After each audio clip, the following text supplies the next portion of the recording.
Hi, and welcome to Seat Meets Table, the podcast that brings people together. I am your host, Sam O'Hara-Childs, and in the seat today is Kiaya Benson. Hi Kiaya, how are you doing today? Yeah, not too bad. Excellent. Good for having me. Pleasure. I'd like to begin by asking, what does your weekly fitness routine look like? So at the moment, I'm training 5 days on and 2 days off. Right, okay. So in the lead up to next year, trying to put on as much muscle as I can, ready for shows. So Sure. it's normally 2 upper, 2 lower, and then I basically just follow whatever my coach gives me. I don't have to think about anything. I just do what she tells me. Sure, so a coach as well to guide you, help you with the program as well? Yep, so she does everything for me. She writes my plan for me for exercise, for food, supplements, cardio. Right. Sure. We have a little check-in every week. She asks me, if I've stuck to my plan, if I haven't, and what if I haven't, why haven't I? Sure. Yeah, what went wrong here? Yeah, basically. So that if I'm not making the progress that she thinks I should be, she has a metric to sort of gauge. And it's a weekly measurement there. Right, okay. Yeah, so we do weight every week. And measuring particular muscles as well? Yeah, I do that maybe every 6 months, sort of, and that's like my arms, my thigh, waist, glutes, chest, and it's just to gauge, muscle and fat and stuff like that. When you're in off season, I guess. Sure. Yeah. And upper and lower means upper and lower body. Yeah. Sorry. Yeah. So I do our back and buys, chest and shoulders and triceps, and then 2 leg days. Right. Okay. Yeah. And how about your diet? At the moment, I'm following a plan. So after my last show last year, I went into an off season for me to grow. And I decided to do that for a year. Right, so you're taking on just more bulk carbs then, that kind of thing? Sure. So you push your calories up and protein and everything in the hopes of gaining some muscle. Yeah. But I sort of did that on my own. Probably it's not the best way to do it because you tend to go off the rails a little bit. Yeah, it's hard. I'm very all or nothing, so I'm either all on my diet or I'm not on my diet. Yeah, I'm similar. Yeah. But for my holiday that I went on, I wanted to tidy up a little bit. So I went back with my coach for my nutrition. And I have a plan for that. It's not quite as restrictive as it will be when I start dieting. But it was still a little bit of a shock to the system. Well, it's going to be, I guess. There's no two ways about it. Yeah. Just that sudden jolt. No pizza every week and sweets every evening. So I've got a really big sweet tooth, so... Right, yeah. Well, you just got to suddenly adapt, haven't you, and get back into that mindset, but also the physical shock. Yeah, it takes me about 2 weeks-ish to get back on and not feeling starving all the time. Well, yeah, just getting over that hump, isn't it? Just and you're fighting the pangs of cravings and stuff. Yeah, waking up in the night hungry, it's not fun. But yeah, all that stuff. Needs must. Yeah, well, that's the dedication you've committed to, isn't it? That's what it takes. Yeah. In theory, on paper, that's what it is. Yeah. Have you always been interested in physique? No. So I got into the gym in a roundabout way. So when I was younger, I had quite a bad addiction to drugs and alcohol. And when I went to the doctors to help me, they're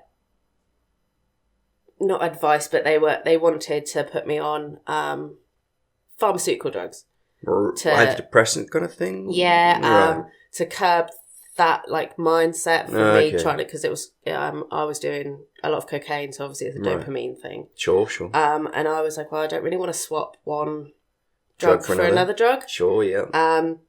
So I did my own research and things, and going to the gym releases a massive hit of dopamine. Yeah, sure. So I started going to the gym. Eventually got a coach, PT coach. Sure. And she was a competitor. She did figure. And I was like, oh, it looks really good. I really like how her body looks and she's strong and everything like that. So I thought, why not try that style of training. Yeah, and sorry, to clarify, figure is different from... Bikini, yeah. So it's it's more muscular look, different posing. Yeah, yeah. So on the scale of things, I guess you'd say bikini is like the least muscular. Yeah. And then you go all the way up to female bodybuilding, where it's the most muscular. Bikini's more pure aesthetics, I guess, for looking yeah, at it's the more beach like and stuff. fitness model-y sort of Influencer stuff. Yeah. I guess, whereas figure's more about strength. Yeah. Sure. So I did a show to see as well if I liked it. I liked the training aspect and seeing my body change. Yeah, of course. Getting on stage for me is not what I enjoy. I often hear that from bodybuilders. That's their least favourite part. It's so nerve-wracking. And I'm really clumsy. I always mess up my routine. Right. There's so many photos of me and I look like I'm doing the dab where I've slipped and my arms have gone up. But I just roll with it now. I just make it part of what I'm doing because I know it's going to happen. Sure. But I got into it that way. And then... Right. So quite quickly you went into the competition scene? Yeah, about a year. That's pretty quick, realistically, I was not ready. Yeah. But I'm not necessarily doing it to become Miss Olympia or... Yeah. It's a hobby for me. It's something that I enjoy, seeing the changes in my body. Yeah, well, it's a positive drive forward, isn't it, for you, for your whole life? So I try to do it as healthy as possible because... prep and bodybuilding shows are not the healthiest to diet for and it's things pretty extreme, like that. isn't it? Yeah.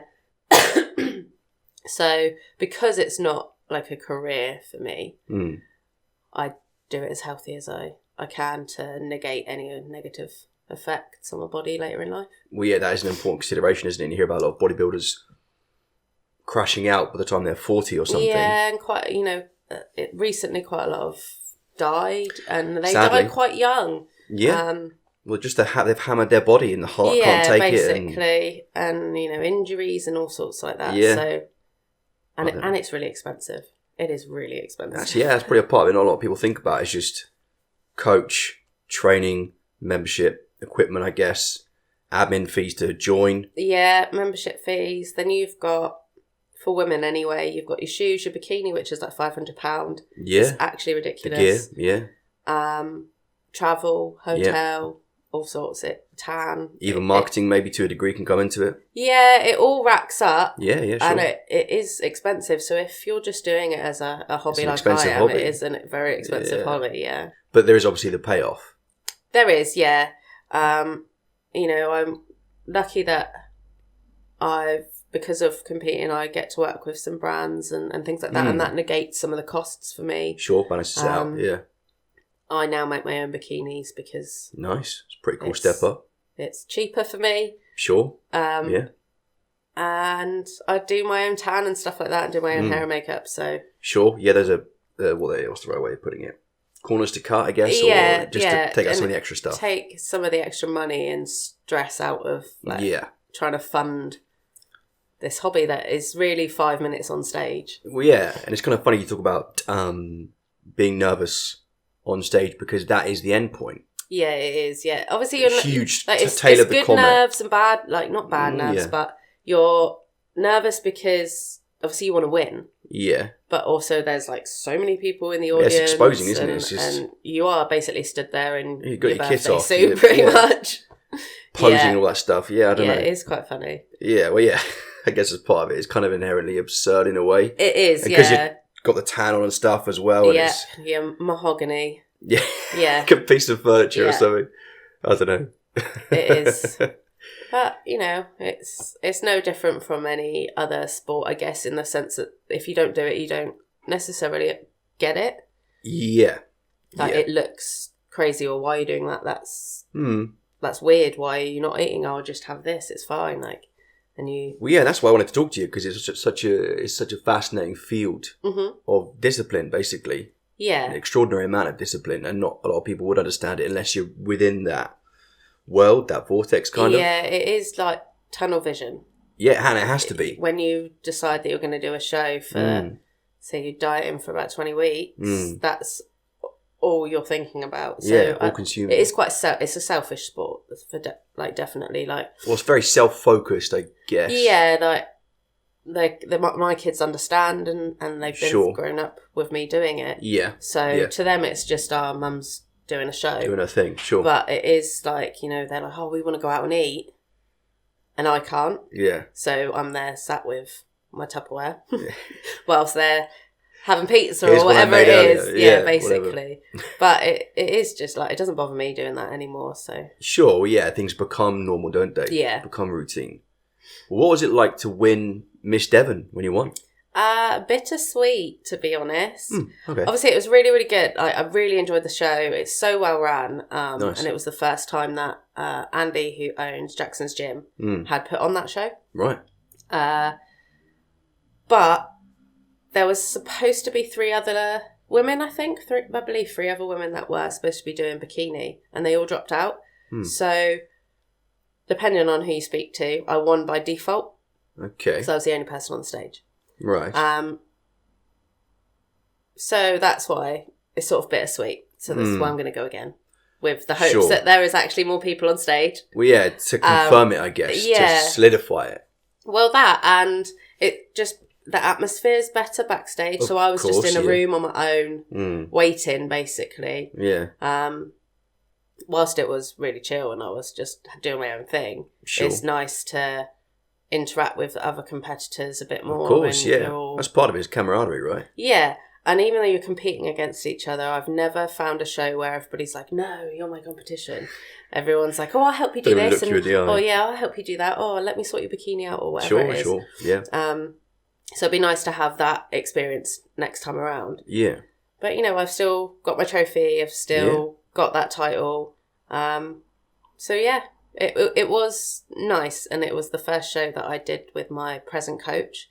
So it was just nice for us together to know that we had done it correctly, like we on the right track.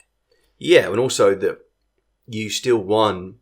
You were the one on stage, and you were the one who put the hard work in. Like I was the one that turned up at the end of the day. Yeah, and it is the end point of a lot of hard work. So it's deserved. It was a long time. You know, it's not just like, oh, she was some person who walked in off the street and got a trophy. It's like, nah, she did. Yeah, you know, no. It was the best I've ever looked throughout with my competing. Like, well, it's not a career, but my seasons, I guess. Sure. So yeah, hopefully I beat that. And you believe you can, I guess. You believe, you know. You've got to, otherwise. Of course. I think you've got to go into every show thinking that you're gonna win. Yeah, and that you can look better than before, I guess. Yeah, the only person that, whilst you're on stage next to other people, the only thing you can really do is try to be better than last year. There's not like a metric. You're not running and you have to hit a time or doing anything like that. It's you're being judged by a panel of people telling you whether you look good or not. Yeah. So it is very bizarre. And then to be told by those same people, oh, we want to see this bigger on you or this tighter. So they do say that. Yeah. Right. Okay. So could improve here. Could improve exactly. Right, so you've got some things to improve on, or what they thought that was really, really good and things like that. So that's the only real metric that you've got. The feedback. The feedback. Okay.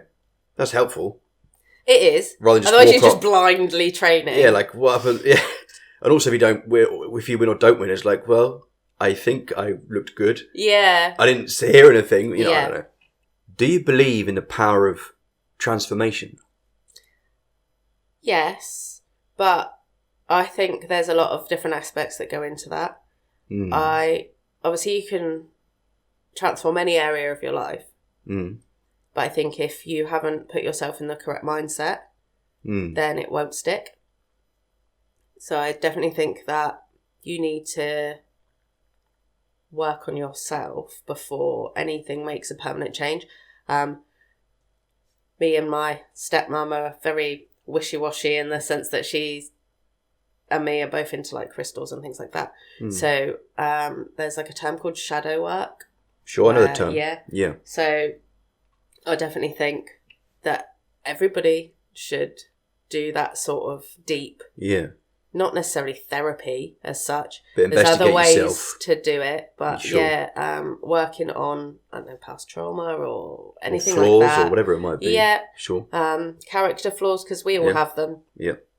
And like taking accountability for that. before you can move forward. You can't just wake up one day and be like, I'm going to change this about myself without knowing how or why you're like that in the first place. Yeah, do the behind the scenes work. It's important. Yeah, it's a long process. It can be. It certainly can be. Yes. And revelations, unfortunately revelations don't all come at once. It would be nice. No. Like, now I understand everything. Clarity. Yeah. Great. Yeah, But often it takes years, Yeah, hindsight's a bitch.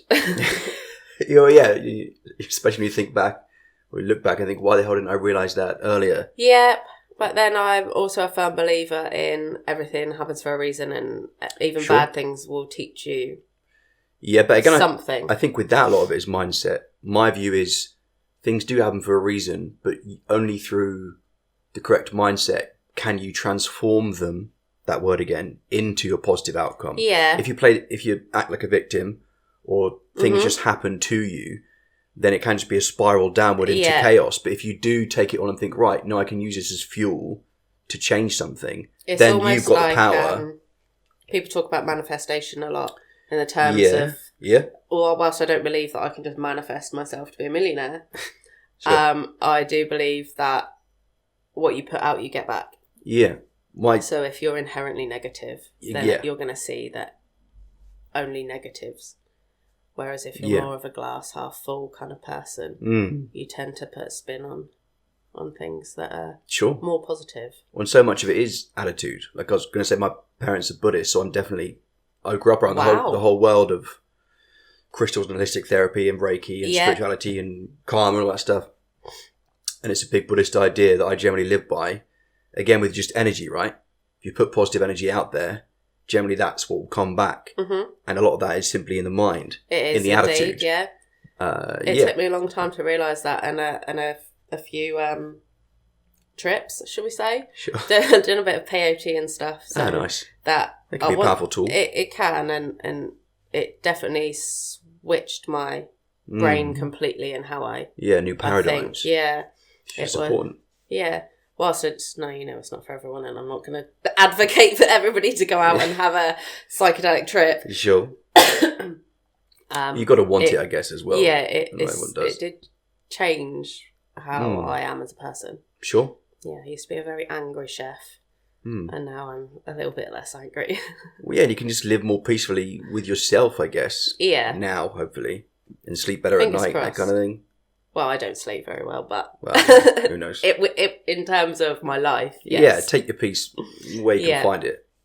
Just generally more ease, I guess, And it's definitely a good thing to let go of anger more. It's almost like a monkey on your back. Yeah, it dictates your behaviour, makes you do stupid things. Most of the time, I can do that, and I'm very much like, oh well, there's nothing I can do about it. So sure, fuck it. Yeah, this is important to that as well. Just like, fuck it. Yeah, I just don't.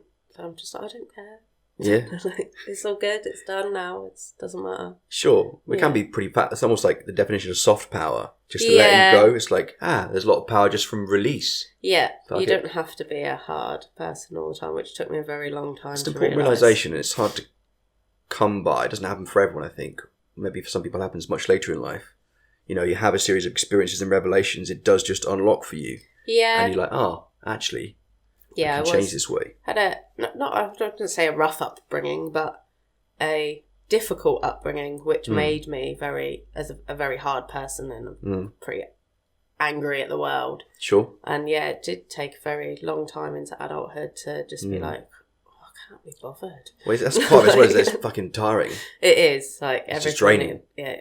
So, it's just experiences, I think. Yeah. And then your mindset and how you're going to deal with that. Also, part of it, for me, is just boring myself with the same attitudes or bad attitudes or habits. Like, why the fuck am I in this situation again? Or acting like this kind of a cunt again? It's just it's just dumb. But also, I was thinking, like, when you grow, I haven't got children, but I think I try and become the best man I can be in all different kinds of metrics. But part of it is for you, got to be having kids. It's like, well, I want to be a good woman, mother for them. Mm-hmm. And not be an arsehole. So how do I try and become a better person, Yeah. It stimulates that, catalyses it.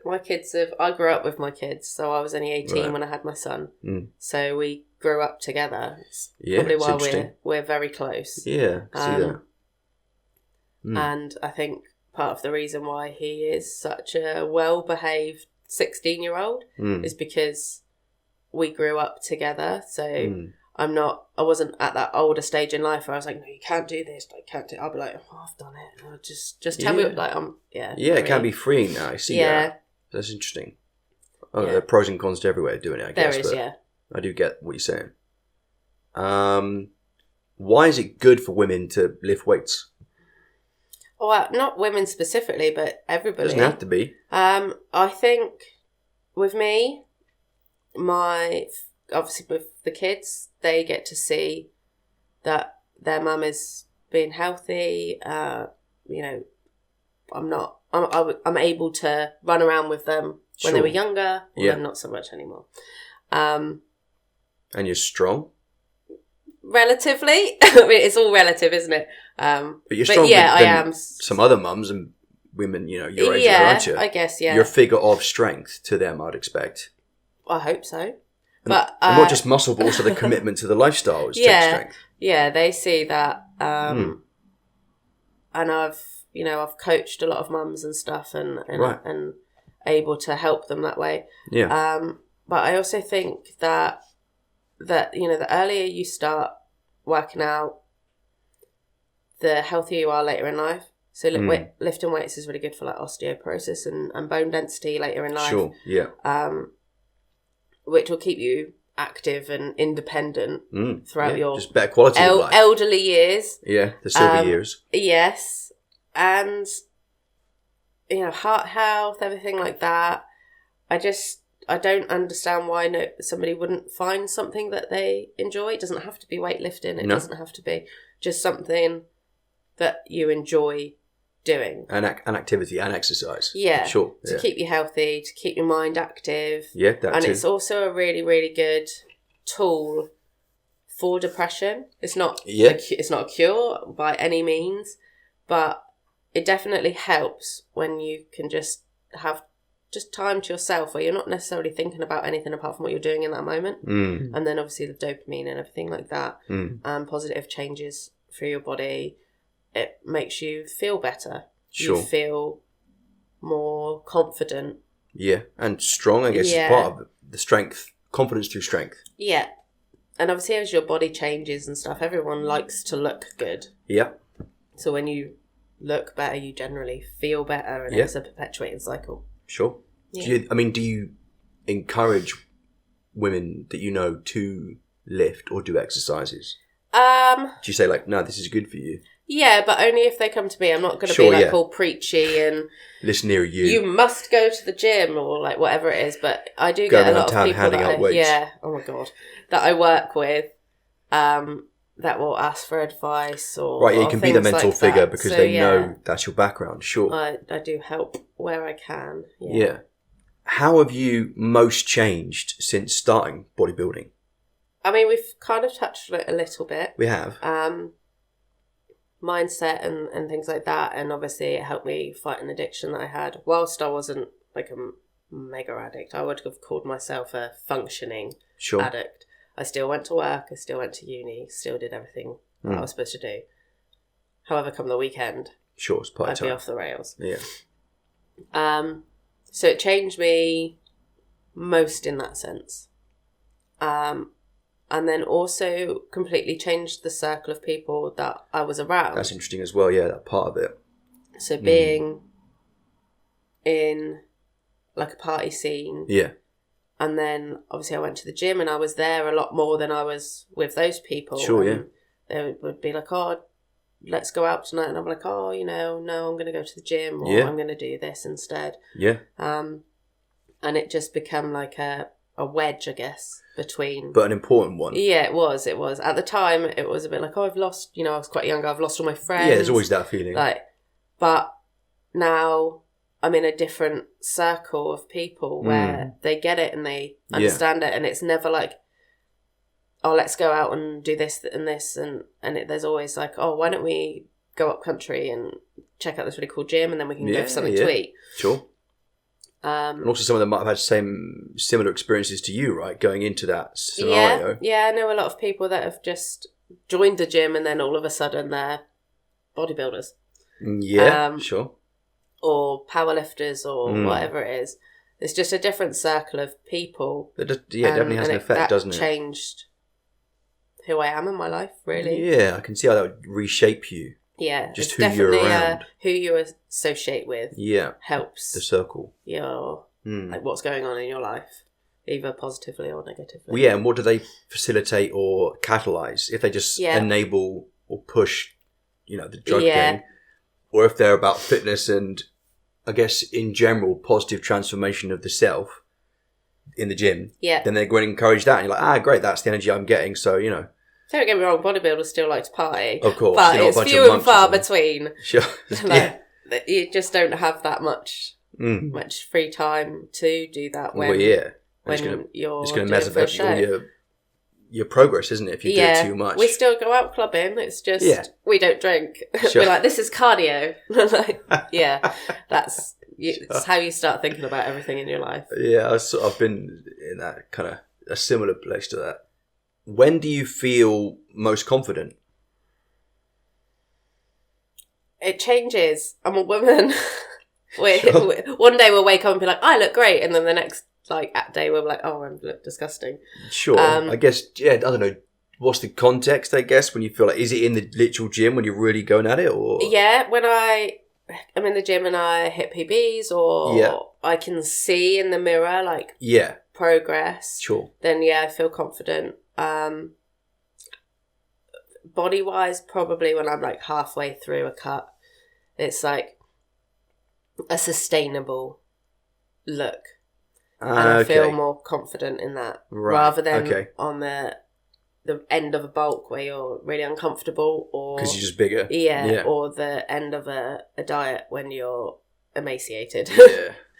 So in the midpoint is like a nice middle point. Yeah, but that's the healthiest spot, when I stop bodybuilding, that'll be where I sit. Yeah. I guess also it's good that you know that now, that's kind of your best over to window of it's this kind of weight, this kind of look. Yeah. This works for me as a normal human rather than... I can function and do all of the things that I'm supposed to do. Yeah. But I'm pretty confident most of the time, and if I'm not, I fake it till I make it. So sure. Yeah, I've always been like that.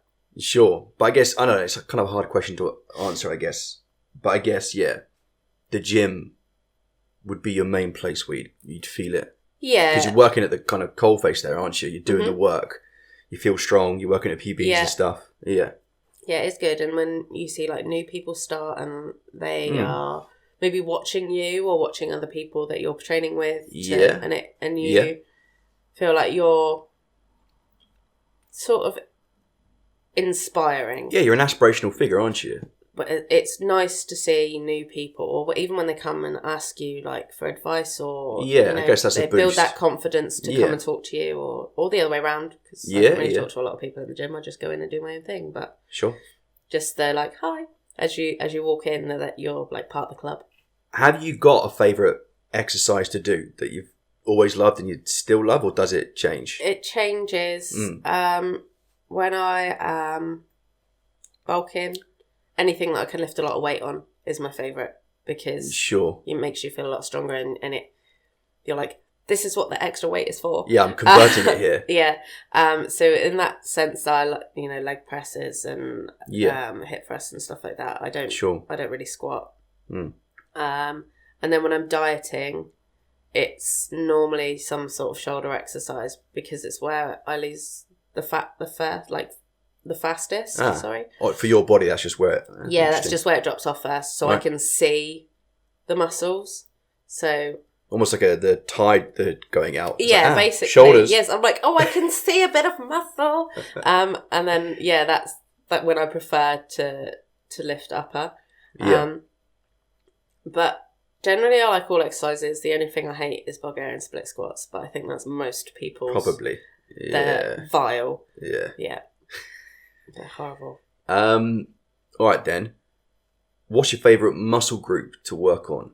Oh, and does that change? Maybe it changes. I don't know. Maybe just right now. Right now would be glutes, but that's my main focus. Is that given feedback that you got right? Yeah. Now? So I need a slightly bigger lower body for my upper when I'm dieted. So they were basically that my delts were well enough formed, but I needed more muscle in my lower half. Okay. So that when I was dieted, you could see more of the muscle. Yeah, when it all contracts down. Okay, right. Yeah, so... Right. Yeah, heavy lower body But, I mean, is it your favourite, or that's just the focus now, is that? It wasn't, but it has become now because I've literally hammered it so much. Sure. Yeah. Well, I guess apart from that, have you got like a general one? Like, I don't know, is it arms, is it shoulders? No, not really. No, I don't have a something that I'm like really pumped to go and train in the gym. Like, sure. It's just to go to the gym for me, yeah. Sure. I don't know, for me, I guess it'd be arms and chest, I guess, if I had to pick one. Just to, because obviously everyone's body is different, which is fascinating into itself, but preferring the burn you get from certain exercises. Yeah. Again, like you say with you know, the leg thrust and stuff, it's such an obvious burn. You really like, it's almost like pushing a train away with really heavy weights, or like you're in a movie almost like, you know. Yeah, I do often make those faces. Yeah, everyone does. And it's just like, there's something about it just feels kind of cathartic, you know what I mean? Yeah, you do afterwards. Like you're lifting the world off your shoulders or something, I don't know. I definitely agree with that. Like, you know, when you've lifted something really, really heavy and then just sat there afterwards like, oh my God. Yeah. But it's a good, oh my God. Well, I guess that's the dopamine hitting in as well, I guess. The rush of like, I don't know. That you've done it. Well, yeah, thank fuck that's yeah. There's a little bit of that too, until you go to walk out of the gym and you're like Bambi on ice. Yeah, it's funny when you fuck yourself like that. You're like, why am I walking like a heavily injured person? Oh yeah, I chose to do that. Yeah, it's like 2 days later when you can't sit down without like, oh. Yeah. And you're like, why have I done this? Whose fault is this? Oh, fuck, it's me. Oh, well, I'm going to do it again tomorrow. Yeah. Back at it. Basically. I don't know. What's your opinion on performance enhancing drugs? I think they have their place.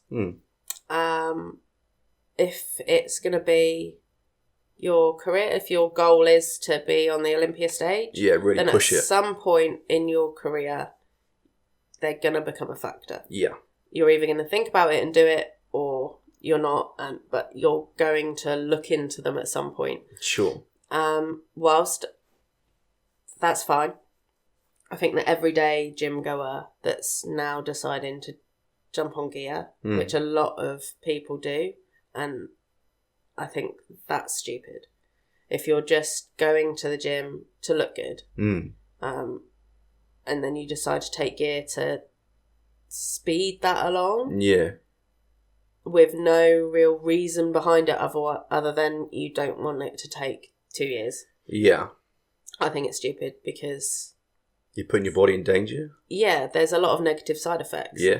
For both men and women. Is it liver, kidneys, that kind of thing? Yeah, but also virilization, where for a guy you can develop female attributes. Oh, yeah. And vice versa. Yeah. Women's deeper voice, facial hair. You're messing with body chemistry, aren't you? Yeah, so it's going to get confusing. Then I think it's a bit silly. And normally they're doing it without any supervision. Coaching, supervision. Just buying the gear online and then... Basically, yeah. But in terms of bodybuilding... Actual competing. You can go down the natural route and there's loads and loads of natural shows. Yeah. But if, like I said, your goal is to get on the Olympia stage, everybody's doing it. And whilst you can do it naturally, you're probably not going to get where you want to go. Yeah, because everyone else is doing it. You're going to have to wait until that top person that's winning all the time can't take any more gear because they will be out of their category. Yeah. And then you can catch up. Yeah. But that could take years. So play a very, very long game. Yeah. Most people don't want to do that. And I guess just part of it is just the pace of life in general now. People are not going to do that. People don't want to wait for anything. Yeah. Like, it's just, dieting Give me the gear, and I want everything the like that. But pecs now. Or whatever. I will pay this much money for this look because I don't want to wait for it. But again, part of it, that is just the expense, right? You've got to have the disposable money to fork out for this stuff. Yes, it's expensive. And if you're buying it online, you're importing it most likely. Well, yeah, I'm pretty sure it's like, it's not illegal to have steroids, but it's illegal to buy them, sell them and manufacture them. Yeah. So, it's illegal. Yeah. It's doping. Yeah, yeah. And then medical effects on your body. Yeah. That could happen. Not everybody has side effects. Sure. Some people have all of the side effects. And none of the benefits. And you don't know until you start doing it, I guess. Yeah. So when it's for vanity, you disapprove, but when it's for competing... Yes, I mean, it's not a disapprove. I wouldn't say if somebody was like, oh, I'm on gear, and I'll be like, oh, you're competing, and they're like, no. I'll be like, oh, okay, I think that's a bit silly. But I wouldn't... Sure. I wouldn't necessarily be like, no, you must not do this, blah, blah, blah. Proselytise on them. Yeah, I'm just going to be like, oh, I think that's a bit silly. Sure, because of the risks involved. Yeah. And also because part of it, I guess, is just impatience and vanity. So the reason is less of a good reason. It is. You're not competing. Not a good reason, it's just like, hey, I want to look hot for the beach or whatever. Yeah, I mean, there's like different levels to the types of gear you can do as well. Like there's, I don't want to say less effective, but the weaker and stronger versions, I guess. Yeah, and obviously with the more intense versions, there probably be more side effects potentially. Yeah, more side effects. Yeah. If you're injecting some powerful shit into yourself. Yeah. Plus, like the whole injection thing on its own, the regime of that. Well, yeah. I could not inject myself. I always say that if I had diabetes and I had to take an injection, I'd have to get somebody else to do it for me because I couldn't do it. Yeah, it's crazy. They just have to get used to that. Yeah, no. And just doing that in itself is a risk. If you hit a vein or anything like that. Like there's all sorts of... And the chore of it, just like I don't know how often they would do it, but every session maybe, or every week, just all right, back in again. Yeah, no, I just wouldn't... And it some of them make you really angry. Yeah, it can affect mood. Yeah, definitely. Your sex life, stuff for the negative, not just for the positive. Like there is a lot of things to consider. Yeah, and also maybe like come downs, like depressive come downs when you stop taking it. When you stop taking it, yeah, because you're supposed to be on cycles. I don't know. It's just an interesting world. It is. I don't know a huge amount about it. I myself have looked at doing it, but I haven't done it. I've done Clen before, which is technically not a steroid. It's it used to be for asthma, but it helps you lose weight. So when I was 18 and I had my son, I was like, I want my pre-baby body back. Sure. So I used Clen. One, it didn't work because I didn't use it properly. Okay. And two, it gave me the shakes. So knocked that one on the head. Yeah. I've thought about doing gear as a bodybuilder, but realistically, I'm not going to be doing it for many more years. Sure. And I don't want to be on the Olympia stage, so it seems a bit pointless. I guess it's kind of not a slippery slope, but a slope, isn't it? It's like, how serious and hardcore do you want to be about it? If you're going to do it, again, like we were saying earlier about all or nothing, you're going to have to kind of go all the way if you're going to go into it. Yeah. And then it becomes your whole world. Yeah, I'm not really prepared for any of the effects that could happen later on in life. That too. The bodybuilder Dorian Yates. Yeah. So he stopped taking gear and now his body doesn't produce testosterone. I think it is. Fuck. So he gets it shots. medically, like from prescription. Yeah. Because he took it for so long It synthetically. wiped out his body's supply. And then his body was like, well, I'm getting it. I don't need to make it. Yes. Again, just chemicals, the body chemicals and stuff. You're fucking with it, and I don't know. It's just it's a whole world, and you could go down a rabbit hole. If you're going to make the choice, just hopefully it's an informed choice. Yeah, definitely find somebody that knows a lot about it. Yeah.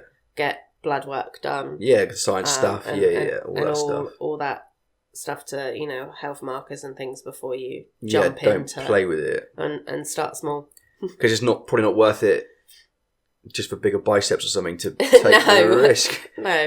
No, just to look a bit better in the gym or somewhere where you top off is a bit pointless, I think. How do you balance bodybuilding with being a mother? Just about. No. When the kids were younger, it was more difficult. Just take them with you to the gym, just lift them as the weights. Well, I could have done. But I was a chef at that point. So I was working super long hours as it was. But where I was working was a hotel, so it had a gym. All right. So when I was on my break, I would go to the gym. Nice.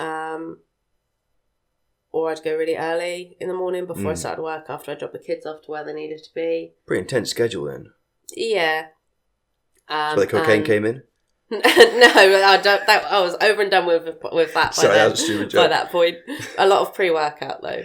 Sure. And then the kids, I'm not with their dads, so they would go to their dads on the weekend, and then I would do the majority of my training on the weekends. Sure. Now that they're older, they have a better social life than I do, so I'm just like, yeah, I'm going to the gym, and they're like, yeah, well, I'm doing this or I'm doing that, or so. Sure. I'll just go and meet up with them afterwards. Obviously my son's 16 and my daughter is 12, so like today she's off school, but she's decided that she's going to go to the cinema with all of her friends. I was like, all right, they're not going to hang out with me, I guess I'll go to the gym. Like, bye then. Yeah, basically. But they're really supportive. They're both very active themselves. So Thea plays football. Nice. And Theo is rock climbing. Cool. So they do their own thing within that, and I do my own thing, and then sure. But when they were younger, it was more about fitting it in. Yeah, finding fitting it into time, the schedule. yeah. Snatching time where you can. Yeah, basically it would be. I didn't have the luxury of spending time at the gym as such. Like now I could go and spend 2 hours at the gym. Yeah, you grab the time you could. Yeah, whereas when they were younger, it was, I have 45 minutes to get there, train and back. Yeah. So you've kind of grown into it more with time then? Yeah. Now you've got more time? I've got more time as they've got older. Sure. Which I suppose is true for anyone with kids. Yeah. But, you know, it is still difficult if it's not your job to be in the gym and you have a family, trying to fit any sport or anything around work and kids and life and chores and all that jazz is difficult. It's I mean, do you have a schedule and stuff? Does that help? No, I sort of wing it. It'll Obviously, work out. shift patterns. Sure. Mostly I work the same shift, so I mostly do the same thing every week. But on the occasion that it changes, then I just change what I'm doing. Sure. So whatever works for me, basically. If I'm knackered, I won't do it. Sure. I'll do another day instead. Well, yeah, listen to yourself, I guess. Yeah. Like as much as I enjoy the training and obviously want to win trophies, I'm still not putting that above everything else in my life. Yeah, all things in balance. What's the most stressful part of the whole competition process? The day of. Obviously, like people see on social media, like how glamorous you look, and you're on stage and you're in a sparkly bikini and you've got your hair done and whatever. Sure. But the day itself is just a blur. You can't sleep the night before because you're so nervous. Yeah. So you're up at the crack of dawn. You've got to run around to the venue to get another layer of tan. There's like 3 layers going on. So you are brown. Yeah. You're getting your hair and makeup done or doing it yourself, whichever it is. You can hardly eat anything. Yeah. You must be drained energy-wise. Yeah, you don't drink anything really. You don't eat a huge amount. Just enough to like keep you alive. Going. Yeah. Yeah. And you're waiting around all day. Yeah, because it's in the afternoon. Because they normally start about midday, but there's so many people and so many different categories. Yeah. And if you're lucky enough to be the first ones on stage, happy days. Sure. Normally bikini is towards the end of the show because then most people stay to watch the girls. So you're just sat there waiting, starving, you're cold. Like it's not as glamorous as you're led to believe. It looks good. It looks good. On stage. The photos look great. Yeah. But the day itself is, I said it before, bittersweet. Like you've done all the hard work and you're there. But you also feel like shit. Yeah. You're in yourself. I guess aesthetically, superficially, you look like perfection. Yeah. But internally, you're drained as fuck. Yeah, like can't function as a person. Your body's not doing what it's supposed to be doing to be healthy. Just a strange paradox, isn't it? It Inwards is and outwards. very strange. Like, you look great, but you feel terrible. You feel terrible. Just interesting. And then you just take loads of sugar before you go on stage to energize you. No, the sugar hits your muscles. So when you pump out, it's called pumping up. I see. The glycogen from the sugar fills out your muscles, so they look bigger. So then you're a little bit like sugar rush. Yeah, and that's then why the smiles it's like, are so get big. on stage. And then you're just there like, oh. And that for me is the most stressful part. Right. When, for most people, I don't know really, to be fair. I've not asked anyone. You would think that that's like the pinnacle. Yeah. Whereas I prefer the journey rather than the end point. I wonder if it's personality types sometimes about who prefers which. Yeah, it might be. Journey or destination or I don't know. I guess. Yeah, I prefer the journey of and getting also, there. Some people might be more natural showmen or showwomen who like... I mean, I should be. I used to be a ballerina, but I hated that too. All right. Fair enough. Yeah. I was curious, actually, why do you have to look so brown? Is that because it shows the definition? That and the stage lights wash you out. Oh. So if you didn't have the tan, you would look like Casper the Friendly Ghost on stage. So it has to be... And it's to also, you towards the back end of prep, you look grey. Because you're so unhealthy, yeah. So it's all an illusion that it's healthy, that you are the pinnacle of health. Yeah, that's just good for the pictures, even though you're not kind of fucked. Yeah, it's sure. It's all like a bit it's like mirrors. Yeah, basically. Yeah, because you diet yourself into the ground to look healthy. So you need to look healthy when you get on stage. Hence the tan, and you have your makeup done and your hair. When really, or if that was your day-to-day life, you'd be in a really baggy top with gym leggings that don't fit you because you're so skinny and you're grey and you've got bags under your eyes and your hair's falling out and it's... I don't know, it's just it's just fascinating. Bizarre. Hence why I said earlier that I try to do it as healthy as possible, because I don't want to live with those potential side effects for the rest of my life. Well, or do it for longer than you need to. Like, one thing I say with the podcast is to keep the joy. Yeah. Just fucking keep the joy. Like, I I'm have a goal, doing it. And when I hit that goal, I'll stop, because it's not worth it. Well, when the joy goes, it's just not worth it, basically. What does focus mean to you? God, I can't remember what I... You have some notes? So, for me, it's focus and discipline. They're in sort of tandem together. Sure. But you can't have, for me personally, I don't think you can have one without the other. Yeah. And then also motivation comes into that as well.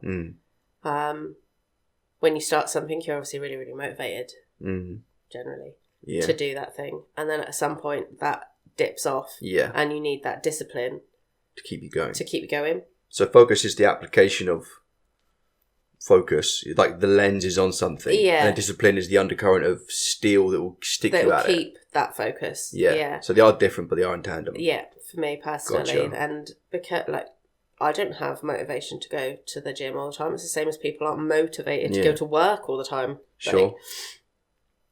But you still do it. Yeah. And whilst, yes, I don't have to go to the gym like I have to go to work. I could stop.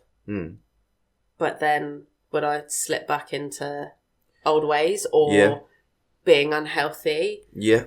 Would I find something else that I enjoy? Like, if I really started hating the gym, then obviously I wouldn't go. Yeah. But I would still want to be active in some way. And then eventually that motivation to do this new activity would disappear. Yeah. To some degree. Sure. So I don't know, that's kind of what I'm like. I focus on one thing for a while and then it goes and I have to do something else. The only thing I've focused on for a very long time is the gym. But clearly it does reward you. Like, you feel, it does give you that kickback, I guess, Yeah, there is the reward to it that you get from it, and that's sort of what keeps you going. And also you can exponentially improve, can't you? Yeah, there isn't. I can make this better. There's no limit to what you can do, and even different styles of training. Like, it doesn't. You don't have to go to the gym to be a bodybuilder. You can just go to train, or you can do powerlifting or high rocks or whatever it is that you're doing, or for a specific reason, like muscles that you need to rehab, and things like that. Like, sure, there's loads of different applications for one thing.